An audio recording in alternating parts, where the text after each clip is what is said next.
d'œuvre avant que la résistance n'arrive. Je vois les tout couleurs qui sourient, mais il ne s'agit pas de manger.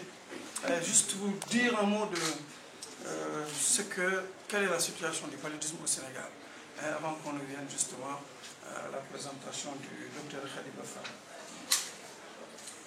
Alors, donc, pour ce faire, je vais suivre le plan suivant. On va faire une introduction et parler de là où nous en sommes, du point de vue de la politique de prise en charge, du point de vue de la prévention, de la situation épidémiologique, de l'organisation du partenariat, dire un mot des contraintes, des défis. Pourquoi cette journée mondiale de lutte contre le palud est organisée ici, à l'hôpital principal, avant de conclure. Alors, donc, comme vous le savez, le paludisme est une maladie sérieuse, quelquefois mortelle. C'est une affection qui est due à Plasmodium falciparum, particulièrement dans nos zones, mais il y a d'autres types de plasmodium, vivax, ovalé, malaria. Et notez que vivax n'existe pas ici dans nos zones. Ce qui est paradoxal dans ce que je viens de dire, à savoir que le paludisme est une maladie mortelle, c'est qu'on sait prévenir le paludisme. On sait prévenir le paludisme, on sait également traiter le paludisme. Donc la question qui se pose, c'est pourquoi une maladie qu'on connaît, qu'on sait prévenir, qu'on sait traiter et guérir, pourquoi une maladie comme ça fait autant de ravages? C'est ça la question que les uns et les autres se posent. Moi, je n'ai pas encore la réponse.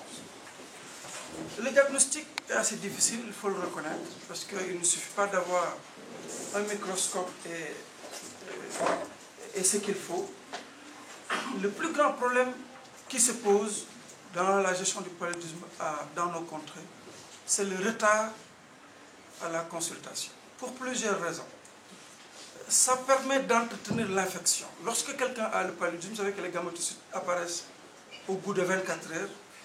Si cette personne est traitée rapidement, cette personne est stérilisée. Donc, même si elle est piquée par un moustique, ça ne transmet pas le paludisme. Par contre, si la personne fait 2 jours, 3 jours, 4 jours, il constitue un réservoir que le moustique va encore puiser pour continuer la transmission. Donc le fait de traiter rapidement un patient, c'est vraiment un outil stratégique sur lequel nos programmes, nous voulons intervenir pour avoir une chance de réduire, voire même d'interrompre la transmission. Et c'est ce retard à la consultation qui également cause le plus souvent les décès. Donc sur cette carte, je montrais un peu le caractère intertropical de la maladie dont je parlais tantôt. Et si vous regardez la carte que je n'ai pas ici, d'il y a 50 ans, vous verrez qu'au nord de l'Amérique, au sud de l'Europe, le paludisme existait là-bas, mais aujourd'hui, grâce à l'effort de l'homme, la maladie a disparu.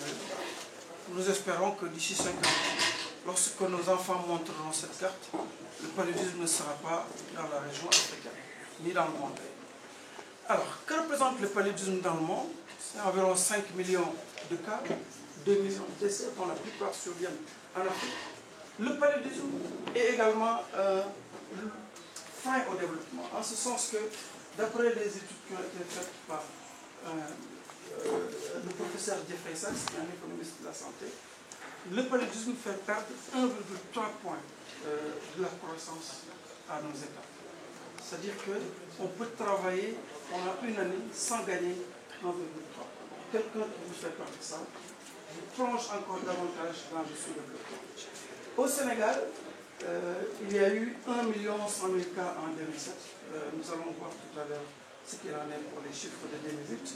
Et cette même étude de Jeffrey Sachs montre que les pertes économiques agrégées sur 15 ans, c'est-à-dire de 1980 à 1995, représentent quelque chose comme 2426 milliards de dollars de pertes. Soit pendant la même période, des pertes égales à 18% des revenus du Sénégal. Donc c'est énorme. C'est la raison pour laquelle on dit encore que ce paludisme est un frein au développement. C'est une maladie des pauvres, c'est une maladie qui rend encore davantage pauvres. Donc c'est un cercle vicieux dans lequel les populations sont enfermées. Et tout programme de développement qui ne prend pas en compte, tout acteur de développement également, qui ne prend pas en compte l'activité de lutte contre le paludisme, ne peut pas atteindre sa mission de développement. Ça, je pense que ça a été clairement démontré. Il fut un temps où on parlait beaucoup de paludisme comme étant NTD. NTD, ça veut dire Neglected Tropical Disease, maladie tropicale négligée. Moi-même, en tant que médecin de district, j'ai eu à taper les portes de bailleurs de fonds pour leur demander de m'aider à mener des programmes de lutte contre le paludisme. Et ils m'ont dit gentiment qu'ils ne pouvaient pas prendre en compte cette affection. Et ça ne date pas de longtemps, juste 96-97. Aujourd'hui, heureusement, il y a un partenariat qui est en train de se mettre en place avec l'Eurobac Malaria depuis 1998. Et aujourd'hui, ce partenariat est devenu très dynamique avec une assistance technique au pays, une assistance financière. Et le discours qui parlait même souvent de contrôle de la maladie a évolué. Et aujourd'hui, on parle de